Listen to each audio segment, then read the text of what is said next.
तर नमस्कार मित्रांनो, तर आज आहे राजमाता जिजाऊ माँसाहेब यांची आज जयंती. तर आज जयंती निमित्ताने भरपूर अशा आपल्या कोरेगावमध्ये रॅली निघतात लहान मुलांच्या. त्यानंतर मी निघालो कामावरती आणि काम तर काय आपल्या आयुष्याला कायमचं लिहिलेलं. कामावर गेल्या गेल्या पहिल्यांदा सेटिंगला फोन लावून ठेवला. त्यानंतर मित्रांनो मी स्वामी समर्थांचं दर्शनी घेतलं, कारण मित्रांनो मी रोज कामावर आल्याला पहिल्यांदा स्वामी समर्थांचं दर्शनी घेतो आणि त्यानंतर कामाला सुरुवात करतो. त्यानंतर मी गेलो बाजारामध्ये, कारण आज सोमवार असल्यामुळे बाजारामध्ये जावं लागतंय. ब्लॉगिंग चालू केल्यावर सगळे असे तोंडाकडे बघत होते बघा मित्रांनो. मला काय वाटत नाही बघा मित्रांनो, कारण मला ब्लॉगिंगची सवय झाली आणि असाच कॉन्फिडन्स पाहिजे बघा आपल्यात, लाजणे भानगड नाही. सोमवार असल्यामुळे केदारेश्वरच्या मंदिरामध्ये आलो दर्शन घेण्यासाठी. तर मित्रांनो मी एवढंच मागतो की सगळ्यांचं चांगलं होऊ दे, सगळी सुखी राहू दे आणि मला जे पाहिजे ते तरी भेटू. त्यानंतर मॉलवर गेल्यानंतर मला तिळगुळाचा पुडा भेटला, पण आता मकर संक्रांत पण येते आणि तिळगुळाचा पुडा बघा घ्यावा लागतो. त्यानंतर कडक मध्ये एक पोस्ट दिली बघा, निघालो केक आणण्यासाठी. आमच्या हॉटेलमध्ये काय नुसतेच बर्थडे चालले. त्यानंतर मित्रांनो आईस केक घ्यायला गेलो. मॉन्जिनस केक काय आपल्याला परवडणार नाही आणि केक घेतला.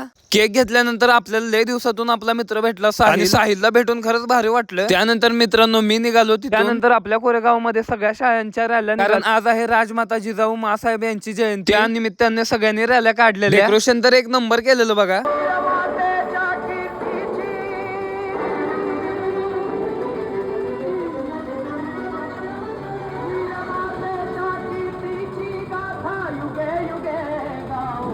त्यानंतर मित्रांनो मी घरी आलो, आवरलं आणि निघालो व्हिडिओ शूट साठी. आजच्यासाठी एवढंच. भेटूया पुढच्या ब्लॉग मध्ये. ब्लॉग आवडल्यास लाईक आणि फॉलो नक्की करा.